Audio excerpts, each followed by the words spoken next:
Hi అండి, నమస్తే. Welcome back to Sravani's vlogs and kitchen. ఈ రోజు మన రెసిపీ వచ్చేసి చికెన్ కర్రీని ఎప్పుడూ చేసేలా కాకుండా ఒకసారి ఈ విధంగా ట్రై చేసి చూడండి. జ్యూసీగా చాలా టేస్టీగా ఉంటుంది. మీరు ఎందులోకైనా సర్వ్ చేసుకోవచ్చు. రోటీ, చపాతీ, బిర్యానీ, పులావ్, అన్నంలోకి కూడా చాలా బాగుంటుంది. లేట్ చేయకుండా వీడియోలోకి వెళ్ళిపోదాం. దీనికోసం ముందుగా 1/2 కిలో వరకు చికెన్ తీసుకుని బాగా కడిగి పెట్టుకోండి. ఇందులో 1/2 టీ స్పూన్ పసుపు, 1 టీ స్పూన్ కారం, రుచికి తగినంత సాల్ట్, 2 టేబుల్ స్పూన్ల వరకు పెరుగు వేసుకుని బాగా కలుపుకొని పావు గంట నుంచి అరగంట పాటు పక్కన పెట్టుకోండి. ఇప్పుడు మరొక ప్లేట్లో 1 టేబుల్ స్పూన్ వరకు ధనియాలు వేసుకుని 6-7 ఎండుమిర్చి, 1 టేబుల్ స్పూన్ వరకు జీలకర్ర వేసి వేడి నీళ్లు వేసి 5 నిమిషాల పాటు నానబెట్టి పెట్టుకోండి. వేడి నీళ్ళు వేస్తే మీకు తొందరగా నానిపోతుందండి. చికెన్ కర్రీకి టేస్ట్ ఇచ్చేదంతా కూడా ఈ పేస్టేనండి. ఈ పేస్ట్ని ఎక్కువ క్వాంటిటీలో తయారు చేసుకుని ఫ్రిడ్జ్లో పెట్టుకున్నారంటే వారంలో ఎప్పుడైనా మసాలా కర్రీని ప్రిపేర్ చేసుకునేటప్పుడు ఇది వేస్తే టేస్ట్ అనేది చాలా బాగుంటుంది. ఇందులోనే 2 ఇంచుల అల్లం ముక్కలు, 10 వెల్లుల్లి రెమ్మలు, 4 పచ్చిమిర్చి వేసి గ్రైండ్ చేసి పక్కన పెట్టుకోండి.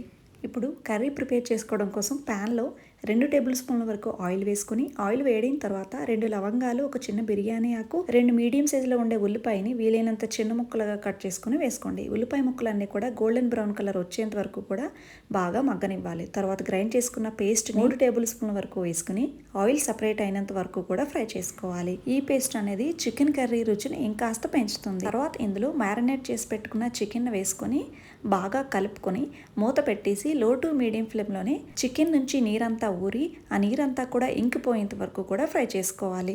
ఈ విధంగా చికెన్ నుంచి వచ్చిన నీరంతా కూడా ఇంకిపోయేంత వరకు ఫ్రై చేసుకుంటేనే చికెన్ కర్రీ అనేది ఎప్పుడు చేసినా చికెన్ని ఇలా ఫ్రై చేసుకుంటే టేస్ట్ అనేది చాలా బాగుంటుంది. చూసారు కదా, ఈ విధంగా ఇంకిపోయిన తర్వాత ఇందులో 200 ml వరకు నీళ్లు వేసేసి ఒకసారి బాగా కలిపి మరొకసారి మూత పెట్టేసి 5 నిమిషాల పాటు గ్రేవీ అనేది కాస్త దగ్గర పడేంత వరకు కూడా మీడియం ఫ్లేమ్లోనే పెట్టుకుని కుక్ చేసుకుంటే ఎంతో టేస్టీగా చికెన్ కర్రీ అయితే రెడీ అయిపోతుందండి.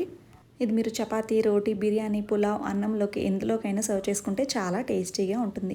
మీరు కూడా ఎప్పుడూ చేసి అలా చికెన్ కర్రీ కాకుండా ఈ విధంగా ట్రై చేసి ఎలా వచ్చిందో నాకు కామెంట్ చేయండి. ఈ వీడియో నచ్చితే లైక్ చేసి షేర్ చేయడం మాత్రం అస్సలు మర్చిపోద్దు. Thank you for watching.